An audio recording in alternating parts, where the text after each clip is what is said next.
2021 жылдың ақпан айынан бастап Қазақстанда азаматтарды коронавирустық инфекцияға қарсы вакциналау басталды.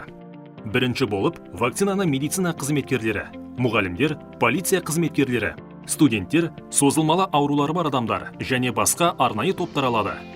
Вакцинациялауға жатпайтын адамдарға жүкті әйелдер, ауыр аллергиясымен вакцинаның құрамындағы заттарға жоғары сезімталдылығы бар адамдар және 18 жасқа толмағандар кіреді.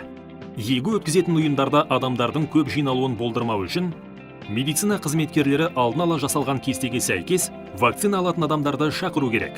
Кестені құру кезінде вакцинаның 2 бөліктен тұратынын және олардың аралығы 3 апта болатынын ескерту керек. Егу өткізетін ғимаратта қол гигиенасы бойынша ақпарат, вакцина туралы және COVID-19 ауруының алдын алу шаралары бойынша көрнекі құралдар болу керек. Ғимаратқа кіреберісте барлық келушілерді тексеруге арналған фильтр, яғни сүзгі ұйымдастыру керек. COVID-19-ға күдігі бар барлық келушілер оқшауландыру керек және оларды басқалардан бұрын тексеру керек. Науқастарға арналған қол санитайзерлері болу керек.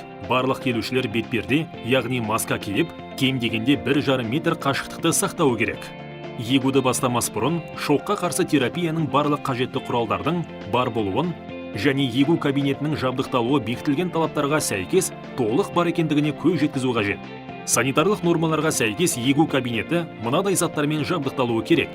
Вакцинаға қажет температуралық режимді қамтамасыз ететін тоңазытқыш не мұздатқыш құралы. Жұмыс күні ішінде вакцинаны тасымалдауға және сақтауға арналған термоконтейнер немесе тоңазытқыш сөмке. Төтенше жағдайда, электр энергиясы сөнген жағдайда уақытша сақтауға арналған термоконтейнер. Жұмыс үстелі және орындықтар.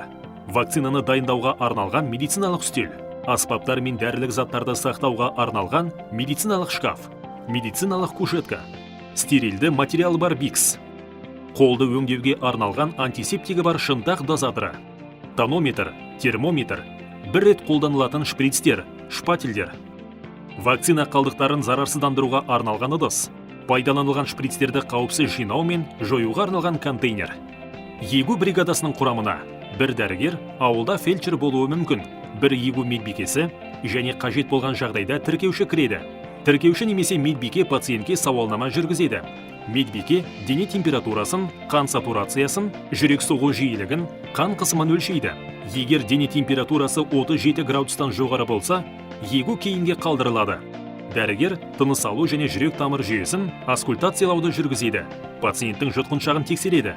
Қарсы көрсетілімдердің жоқтығын растағаннан кейін дәрігер пациентті алдағы егуден кейінгі ықтимал реакциялар және екпеден бас тарту салдарлары туралы хабардар етеді. Вакцинациялау туралы ақпарат бергеннен кейін және емделушінің сұрақтарына жауап бергеннен кейін дәрігер емделушіге ерікті ақпараттандырылған келісім немесе бас тарту нысанын оқып, оған қол қоюды ұсынады.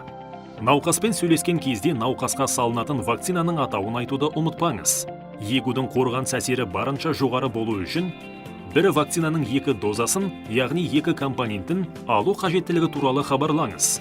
Емделуші сізді түсінгеніне көз жеткізіңіз және вакцинаның 2 дозасын алуға қанша күннен соң келу керектігін түсіндіріңіз.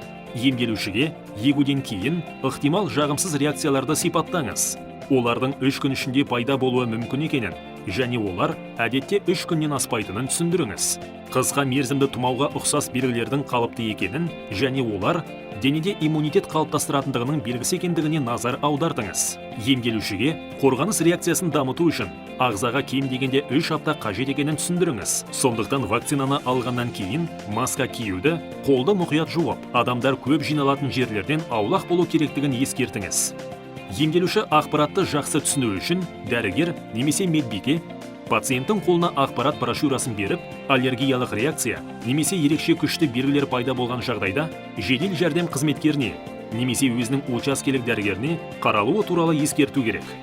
Вакцина егу алдында медбике пациенттің тегін, атын, әкесінің атын және туған күнін тексеруі тиіс. Қолыңызды жуып және таза қолғап киіңіз. Мұздатқыш камерадан препараты бар құтыны шығарып алыңыз, препараттың атауын және жарамдылық мерзімін тексеріңіз. Вакцинаны егу алдында құтыны бөлме температурасында толық ерітілгенге дейін 3-5 минут ұстау қажет.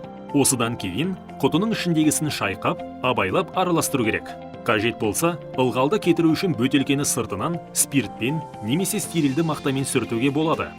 Құтының қорғаныш қақпағын алып тастаңыз және резеңке тығынды зарарсыздандырып, вакцина салмас бұрын кебуін бақылаңыз. Өздігінен бұзылатын ине шприцін пайдаланып, қажетті дозаны алыңыз және егуді бастаңыз. Ерітілген көп дозалы құтыны бөлме температурасында 2 сағаттан асырмай сақтауға болады. Вакцина ерітіндісі бар құтыны қайта мұздатуға болмайды. Вакцина иықтың сыртқы бетінің жоғарғы 1/3-не, дельтоид бұлшық етіне енгізіледі. Егер дельтоидты бұлшық етке енгізу мүмкін болмаса, препарат жаңбастың бүйірлік кең бұлшық етіне енгізіледі. Препаратты енгізгеннен кейін 3 күн ішінде келесі ережелерді сақтау керек. Егу орнын суламаңыз, моншаға бармаңыз, алкоголь ішпеңіз, шамадан тыс физикалық күш түсіруден аулақ болыңыз. Егуден кейін пациентті жеке бөлмеге ауыстыру керек және оның жай-күйін 30 минут бойы бақылауды қамтамасыз ету қажет. Вакцинаның әрбір дозасын еккеннен кейін бірден арнайы медициналық құжаттарды толтыру керек. Бұл оқу құралы Қазақстан Республикасында халықты коронавирустық инфекцияға қарсы егуді жүргізу жөніндегі әдістемелік ұсынымдар негізінде құрастырылған. Коронавирустық инфекцияға қарсы егуді жүргізу ережелері туралы толық ақпаратты ұлттық қоғамдық денсаулық сақтау орталығының сайтынан алуға болады.